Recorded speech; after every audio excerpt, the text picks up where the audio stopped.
নমস্কাৰ বন্ধুসকল জংকি ট্ৰেডাৰ চেনেলটোলৈ আপোনালোক সকলোকে স্বাগতম জনালোঁ আজি 15 তাৰিখ 11 মাহ 2022 চন যেহেতু বৰ্তমান 3:57 প্ৰায় 4টা বাজিব আপোনালোকে আজি মাৰ্কেটখন মন কৰিলে প্ৰথমতে আমাৰ যেহেতু ৰেজিস্ট্যান্সৰ ওচৰত যেহেতু মাৰ্কেটখন ওপেন হৈছিলে আৰু যোৱাকালিও মই কৈছিলোঁ যদি ৰেজিস্ট্যান্সত যদি বা মাৰ্কেট ওপেন হয় তেনেহলে মই নিশ্চয় সেল ট্ৰেড বিচাৰিম মানে আপোনাৰ পিই বাই কৰিব বিচাৰিম আৰু ঠিক কোৱাৰ দৰে মাৰ্কেট গেপ আপ ওপেন হৈ ৰেজিস্ট্যান্সৰ আশে-পাশে ওপেন হৈ মাৰ্কেটে ডাউন সাইডলৈ আহিলে আৰু ডাউন সাইডত অহা লগালগ মই এটা মোৰ ট্ৰেড এক্সিকিউট কৰিলোঁ আৰু ট্ৰেড এক্সিকিউট কৰি এটা সুন্দৰ জায়গাত মই মোৰ প্ৰফিট লাভ কৰিলোঁ তাৰ পাছতেই মাৰ্কেটখনে পুনৰবাৰ ৰেজিস্ট্যান্সৰ ওচৰলৈ গৈ ৰেজিস্ট্যান্স ব্ৰেক কৰি অল টাইম নিউ এটা হাই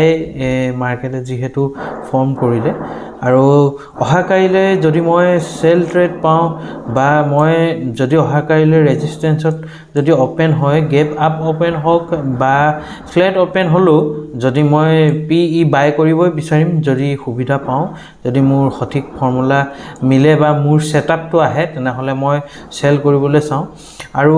আজি ইমানখিনি হোৱাৰ পিছত আজি বেটুপটত দেখুৱাৰ দৰে আজি মোৰ প্ৰফিট হল 15308 টকা মই ৰিফ্ৰেছ কৰি দিছো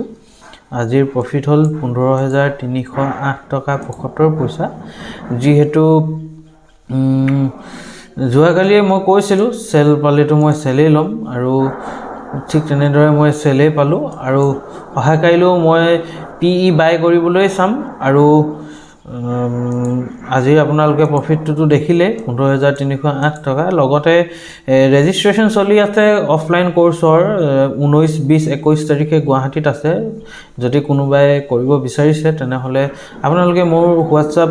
নম্বৰত মেছেজ কৰক নতুবা মোক কন্টাক্ট কৰক যেহেতু ৰেজিস্ট্ৰেচন হৈ আছে আৰু ক্লোজিং হৈ যাব আৰু আশা ৰাখিছো আপোনালোকক তাত লগ পাম বুলি যদি প্ৰফেশনালি ট্ৰেডিং কৰিব বিচাৰে ট্ৰেডিং কৰি পইচা আৰ্ন কৰিব বিচাৰে তেনেহলে প্ৰফেশনাল কোৰ্সটো অতি গুৰুত্বপূৰ্ণ যদি হে আপোনালোকে বিচাৰে প্ৰফেশনাল কোৰ্স কৰিবই লাগিব নহলে আপুনি নিজে কৰিটো ট্ৰেডিং শিকাৰ বস্তু নহয় যেনেকে স্কুল গলে এজন মাষ্টৰ যেনেকে লবই লাগিব মাষ্টৰে তেওঁলোকক শিকাবই ঠিক তেনেদৰে মই মাষ্টৰ বুলি কোৱা নাই কিন্তু মই এজন ট্ৰেডাৰ হয় আৰু ট্ৰেডাৰেহে ট্ৰেডাৰৰ কথাটো বেছি বুজি পায় যদি আশা কৰিছো আপোনালোকে যদি আহে মইও আপোনালোকক ভালদৰে চাই দিব পাৰিম আৰু ধন্যবাদ যি কি নহওক লাগে ধন্যবাদ থাকিলে আপোনালোক সকলোলৈ আৰু যিবিলাকে মোৰ চেনেলটো সাবস্ক্ৰাইব কৰা নাই সাবস্ক্ৰাইব কৰি দিব লাইক এটা পাৰিলে দিব তেতিয়া অলপ সাহস পাওঁ আপোনালোকৰ দিনটো শুভ হওক